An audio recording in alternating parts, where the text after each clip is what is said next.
Je pense que pour plus de cohérence, tu vas enchaîner le second topo et puis on fera une discussion plus générale après. Alors le deuxième topo, ça va être un peu catalogue parce qu'on va parler des carences vitaminiques, mais vous savez qu'on a tendance à prendre des vitamines pour prendre des forces. Donc on va essayer de voir ensemble. Alors, je vous préviens tout de suite, je ne vais pas parler de la vitamine D, parce que la vitamine D, c'est la plus connue. Je vais parler de toutes les vitamines, sauf de la vitamine D, parce que vous savez tout sur la vitamine D. Alors, vous savez qu'il existe 13 vitamines, 4 liposolubles, ADEK, et les 9 autres sont des hydrosolubles, essentiellement des B et la C. Pourquoi on appelle ça vitamine? C'est très beau comme mot. C'est que l'être humain n'est pas capable de le synthétiser, en tout cas les eucaryotes. Le microbiote intestinal et les UV peuvent permettre la synthèse. Les UV, c'est pour la vitamine D, bien évidemment. Et le microbiote, comme on va le voir, peut synthétiser quelques vitamines. Point important, on a des réserves pour toutes les vitamines. C'est pour ça que les quantités de vitamines dont on a besoin sont extrêmement faibles. Globalement, je vais vous montrer que les carences en vitamines n'existent pas quasiment. Et il y a des grosses réserves en A, D, E et B12. Très grosses réserves. C'est pour ça qu'avant d'être carencé en vitamines, il va falloir vraiment avoir des problèmes. Alors bon, on commence le catalogue. Et par ordre alphabétique, donc on va commencer par la vitamine A, donc le rétinol ou les caroténoïdes, qui est la provitamine A. Alors vous savez, parce que c'est notamment en Afrique, c'est quelque chose de connu, ça intervient dans la vision, la vitamine A, un peu dans la différenciation cellulaire. Et la complication de la carence en vitamine A, c'est la xérophthalmie ou l'héméralopie, qui peut aller, et il y a aussi des signes cutanés, mais le problème, c'est surtout les problèmes ophtalmologiques. C'est la première cause de cécité chez l'enfant. Alors, quelles sont les sources alimentaires de vitamine A? Il y en a souvent, vous allez voir, d'origine animale ou d'origine végétale. Il y a le rétinol qui est d'origine animale, vous voyez là, huile de foie de poisson, foie, etc. Et les caroténoïdes qui sont d'origine végétale, c'est les végétaux oranges, carottes, melons, abricots, et puis les légumes à vert foncé. Alors, quand est-ce qu'il faut penser à une carence en vitamine A? Les carences d'origine alimentaire en vitamine A n'existent pas, sauf dans les pays en voie de développement. Vous n'êtes pas un pays en voie de développement, sauf peut-être dans certaines régions très pauvres de votre pays, mais ça n'existe pas d'origine alimentaire. Quand est-ce qu'on les voit? Eh bien, vous savez que c'est une vitamine liposoluble, donc on va retrouver la même chose en cas de maldigestion, malabsorption lipidique. Par exemple, une insuffisance pancréatique, une mucoviscidose, etc. Les régimes pauvres en triglycérides à chaîne longue, notamment dans les hypertriglycéridémies endogènes, on ne donne pas de triglycérides, donc ils ne peuvent pas absorber les vitamines liposolubles. Donc on les supplémente. Et puis le prématuré peut avoir ça. Alors le diagnostic se fait comment? Par le dosage du rétinol sérique, donc de la molécule elle-même. Je vous ai donné les chiffres ici, avec le déficit et la carence. Mais ce qui est très intéressant aussi, c'est de doser la retinol binding protein, qui est la protéine porteuse du rétinol et qui est aussi un très bon reflet. Alors le problème de la RBP, c'est qu'elle est très très sensible à l'inflammation. Et par exemple, en cas d'inflammation ou dénutrition d'ailleurs, elle diminue très très rapidement. Et donc, elle n'est plus un bon reflet de la vitamine A. Comment ça se traite la vitamine A? C'est 1500 à 10 000 unités jour selon l'âge s'il y a un déficit. Et si la carence est profonde, on fait une dose de charge orale ou, notamment dans les cholestases, où il y aura une maldigestion lipidique. Je vous ai mis les chiffres, 100 000 unités en IM. Bon, c'est un peu rébarbatif, mais ça vous permet, si vous prenez les photos, de pouvoir le voir. C'est une des rares vitamines, avec la vitamine D notamment, où il y a un risque de surdosage. C'est important parce que tous ces gens qui prennent plein de vitamines, vous savez, les produits multivitaminés, eh bien voilà un risque. Alors, c'est très rare, mais il faut savoir y penser. Ça donne des hypertensions intracrâniennes, plus rarement diarrhée, hypercalcémie, hyperostose et perte de cheveux. Il faut 20 fois la dose, mais on peut y arriver quand on prend des multivitamines. La vitamine E, le tocophérol, un antioxydant. Donc, vous voyez, chez le nouveau-né, c'est connu, ça donne des hémolyses, sinon ça peut donner des troubles neuromusculaires et des troubles ophtalmo. On en trouve essentiellement dans les oléagineux, parce que c'est des lipides, donc on en trouve surtout dans les produits lipidiques. Là encore, la carence en vitamine E d'origine alimentaire n'existe pas. C'est les mêmes causes, comme toutes les vitamines liposolubles, que la vitamine A, et le dosage se fait sur le tocophérol sérique, dans la vitamine E sérique, bien qu'il y ait une réserve, elle n'est pas très importante la réserve en vitamine E, donc le tocophérol sérique est un bon reflet de la vitamine E. Le traitement, c'est 2 à 10 mg kilo jour, ou au-dessus de 10 ans, 500 mg par jour. Le surdosage est totalement exceptionnel. Donc vous voyez, pas de surdosage, pas de carence. On continue avec la vitamine K, que vous connaissez très bien. K, ça vient de coagulation en allemand. Ça a été découvert par un Allemand, donc c'est pour ça que ça s'appelle K, parce qu'en allemand, coagulation s'écrit avec un K, et c'est pour ça que ça s'appelle la vitamine K, et ça intervient essentiellement, vous le savez très bien, et Dominique en a parlé un peu tout à l'heure, dans la synthèse des facteurs vitamine K dépendants. Alors il y a une vitamine K végétale, une vitamine K animale, la K1 fait la phyloquinone est végétale, la ménaquinone est d'origine animale, et c'est une des vitamines qui est synthétisée par le microbiote intestinal. Alors vous savez, je ne vais pas vous le rappeler, qu'on donne de la vitamine K aux enfants à la naissance, 4 heures, 4 jours, 4 semaines, et on leur donne ça, surtout quand ils sont allaités, parce que le lait de mère est très pauvre en vitamine K, contrairement au lait infantile. Et puis certains enfants ont des antibiotiques, et comme vous le voyez, la couverture des besoins se fait essentiellement par le microbiote, donc quand on leur donne des antibiotiques, ils sont à risque d'avoir une carence avec les conséquences très graves que vous connaissez. Il n'y a toujours pas de carence alimentaire en vitamine K. Et c'est pareil, les maldigestions, malabsorption, quelques hépatopathies, mais Dominique nous a dit tout à l'heure que le risque hémorragique était équilibré par le risque thrombotique, et c'est vrai que les insuffisances hépatocellulaires aiguës font presque plus de coagulation de CIVD que d'hémorragie. La vitamine K sérique est très peu fiable parce qu'elle dépend des apports récents, et donc vous le savez aussi bien que moi, c'est le dosage des facteurs vitamino K dépendants de 7, 9, 10 qui permet le diagnostic. On continue le catalogue avec le traitement, 10 mg IM par semaine, sauf s'il saigne, mais souvent on les donne parce qu'il y a une maldigestion ou une malabsorption, donc il ne faut pas les donner par voie orale. On a fini les vitamines liposolubles et on va commencer donc les vitamines hydrosolubles, avec notamment celle dont on a parlé, la thiamine, qui est une coenzyme des voies métaboliques, on l'a vu tout à l'heure, et on a vu aussi les complications de Gaillet verniqueux. Je vous ai parlé du beriberi humide, mais il y a aussi le beriberi sec. Le beriberi sec, ça donne une polynévrite. Alors on en trouve partout, de la vitamine B1, les vitamines B, elles sont souvent ubiquitaires, céréales complètes, viande, thon, légumes secs, et les bactéries coliques peuvent aussi en fabriquer. Quand est-ce qu'on va rechercher une carence en vitamine B1 ? On l'a vu, en cas de dénutrition, de syndrome de renutrition inappropriée. La chirurgie bariatrique, tous nos enfants, nos adolescents opérés ont la vitamine B1, et il y a des cas décrits de carence en vitamine B1 après chirurgie bariatrique, y compris en pédiatrie, avec donc des séquelles neurologiques qui sont définitives et très graves. Et la dialyse aussi diminue la vitamine B1. On va doser la thiamine sur sang total ou sur érythrocytes. Et le traitement, on l'a vu tout à l'heure, c'est une dose de charge et un entretien selon la cause. La B2, alors vous avez remarqué, là je reviens à la vitamine B1, il n'y a toujours pas de carence chez l'enfant sain, alimentaire j'entends. La B2, la riboflavine, qui est aussi, c'est surtout les vitamines B sont surtout des coenzymes, on en trouve un peu partout. Pareil, malabsorption, hépatopathie, dialyse, phénitoïne, qui diminue la vitamine B2, toujours pas de carence alimentaire. Et on va mesurer le coefficient d'activation de la glutathion réductase dans les érythrocytes, qui va être diminué, je crois, j'ai un trou, diminué, parce qu'elle a besoin de la vitamine B2 pour être synthétisée, pour marcher. Le traitement, c'est Péros. La B3, la nicotinamide, toujours un coenzyme, et c'est la pélagre. La pélagre, vous voyez un dessin ici de pélagre qui donne donc des signes cutanés. On en trouve toujours partout. Vous voyez qu'à chaque fois, c'est aussi bien d'origine végétale que d'origine animale. Et c'est essentiellement les traitements par isoniazide. Vous avez tous appris ça sur les bancs de la faculté. Quand on donne cet antituberculeux, on donne de la vitamine B3. Le dosage de la B3 peut se faire, et sinon on peut regarder la chromatographie de l'acide nicotinique, donc qui est un dérivé de la nicotinamide. Et vous avez la posologie ici, qu'on donne jusqu'à disparition des signes cutanés. Alors, je me suis dit, je vais faire vraiment un catalogue, donc je me suis interrompu. B5, B6, B8, ça n'existe pas, il n'y a pas de carence, sauf traitement par isoniazide pour la B6, mais sinon il n'y a pas de carence, donc on va passer vite. On va arriver jusqu'à B9. Alors là, on commence à arriver sur des vitamines intéressantes.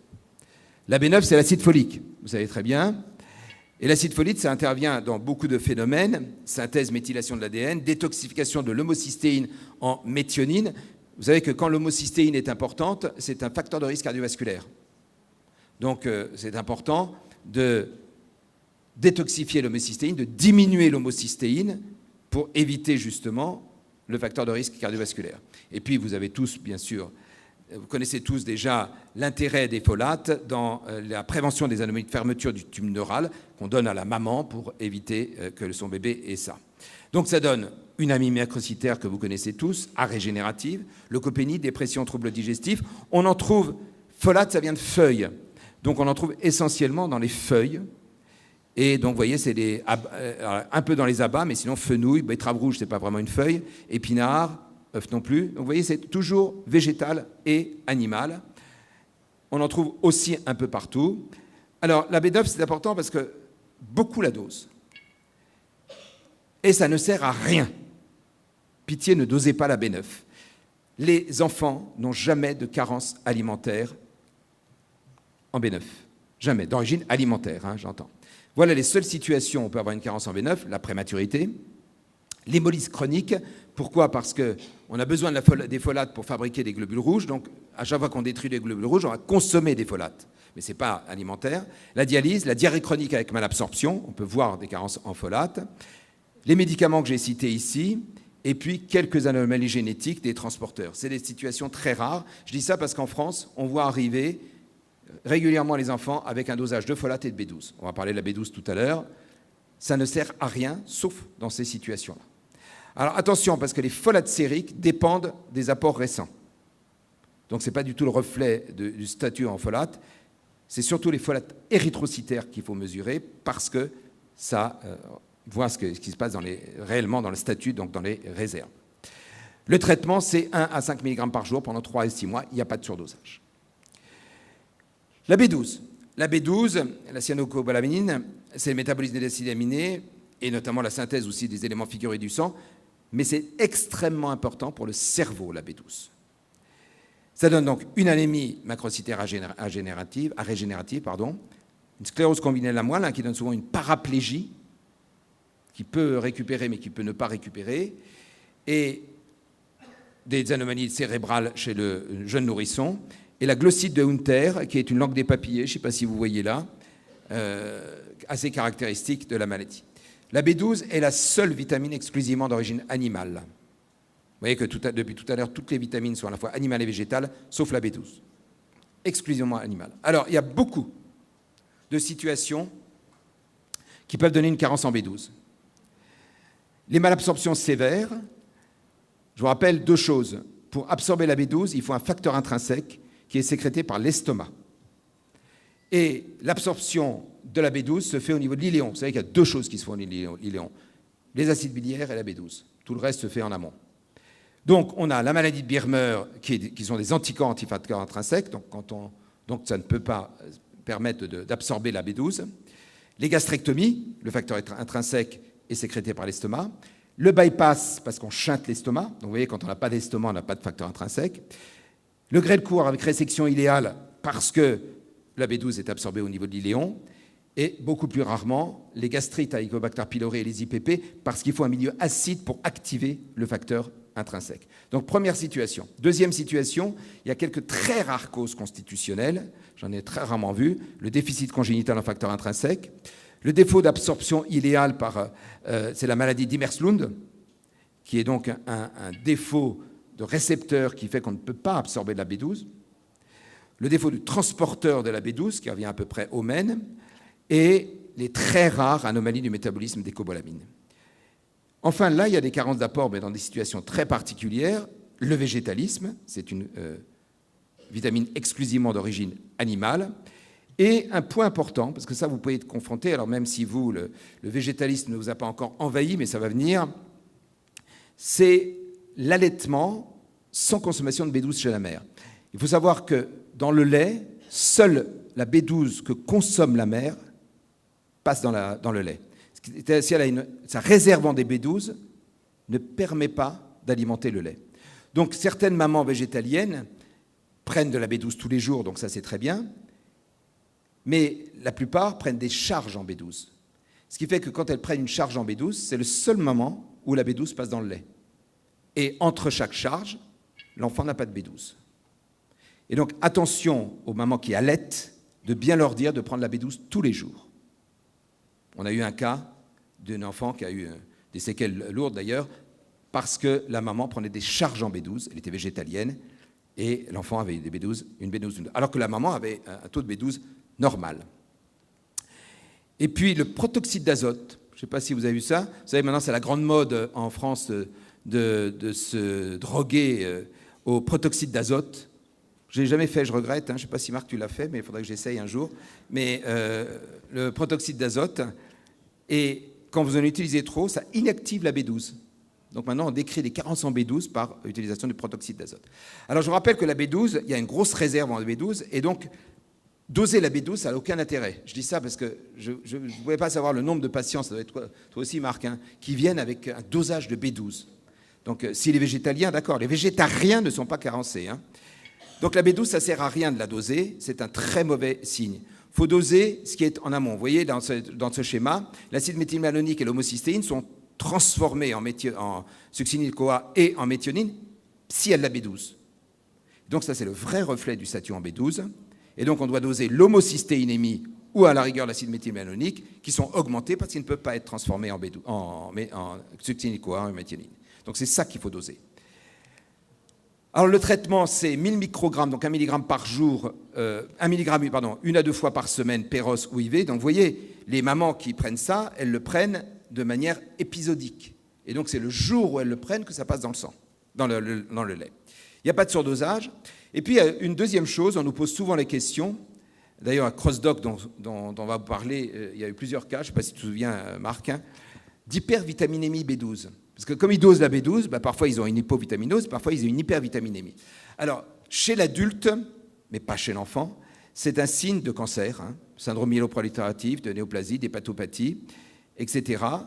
Très rarement un excès d'apport, surtout quand c'est en parentéral, mais c'est un signe de cancer, une vitamine B12 augmentée. Chez l'enfant, je n'ai rien trouvé. Enfin, on va terminer par la vitamine C. La vitamine C, qui est peut-être la seule où on peut avoir quelques carences. Marc en a vu, moi j'en ai vu. Bon, vous savez tous, c'est l'acide ascorbique. C'est un antioxydant essentiellement. Et ça aide aussi à l'absorption du fer non héminique. Pas du fer héminique, ça ne joue pas. Alors ça donne des signes très connus. Les hémorragies cutanéo-muqueuses, vous avez un dessin ici. Ça donne des hémorragies. Ça donne asthénie, anorexie, faiblesse musculaire. On va avoir 2 cas rapides. Une sécheresse cutanée avec une folliculite que vous voyez ici, purpura vasculaire, et des douleurs osseuses qui sont assez caractéristiques. Alors vous voyez que dans les sources alimentaires, c'est quasiment végétal. Pas exclusivement, parce qu'il y a des abats, mais comme vous le voyez, c'est autant la vitamine B12, c'était exclusivement animal, autant la vitamine C, c'est peut-être exclusivement végétal ou presque. Alors quand est-ce qu'on doit penser à une B12 ? On a une vitamine C, carence en vitamine C, on a une réserve. C'est les régimes qui sont totalement dépourvus en végétaux pendant 1 à 3 mois, végétaux frais. Parce qu'on a une réserve de 1 à 3 mois de vitamine C. Donc il faut vraiment avoir des régimes très déséquilibrés. Et ça se voit surtout sur certains thérapies psychiatriques avec les autistes qui ont des hypersélectivités alimentaires, qui mangent 5 aliments différents et qui peuvent avoir une carence. On peut faire le dosage sérique de la vitamine C. Le problème, c'est que c'est influencé par les rapports récents. Donc il faut faire attention à ne pas le faire après la charge.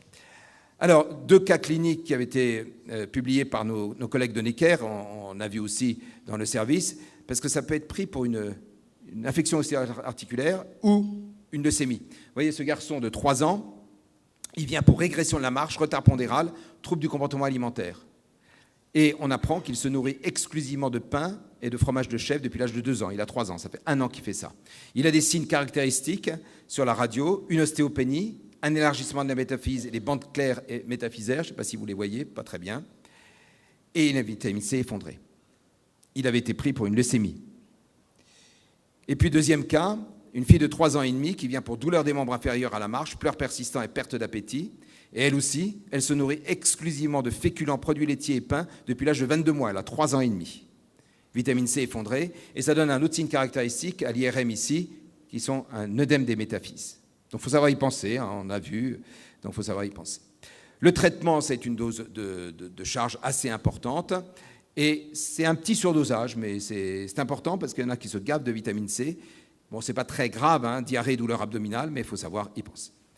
Et donc, pour être presque dans les temps, qu'est-ce que je voulais que vous reteniez? Les carences vitaminiques d'origine alimentaire n'existent pas. J'ai mis exceptionnel parce qu'on ne peut pas le dire jamais en médecine, mais ça n'existe pas. La vitamine A, c'est les pays en voie de développement. La B12, c'est les végétaliens. Et la vitamine C, c'est les régimes totalement dépourvus de végétaux. Donc vous voyez, c'est très très particulier. Donc, arrêtez de faire des dosages vitaminiques. Alors je ne dis pas à vous, mais nous, on en a beaucoup. Hein. Ils aiment bien faire des dosages de vitamines. Et donc, les supplémentations en vitamines que les enfants prennent souvent pour ouvrir l'appétit ou je ne sais quoi, elles sont totalement inutiles, sauf dans certaines situations pathologiques, bien sûr, que je vous ai décrites, et puis, bien évidemment, sauf la vitamine D. Je vous remercie. Désolé pour les quelques secondes de retard.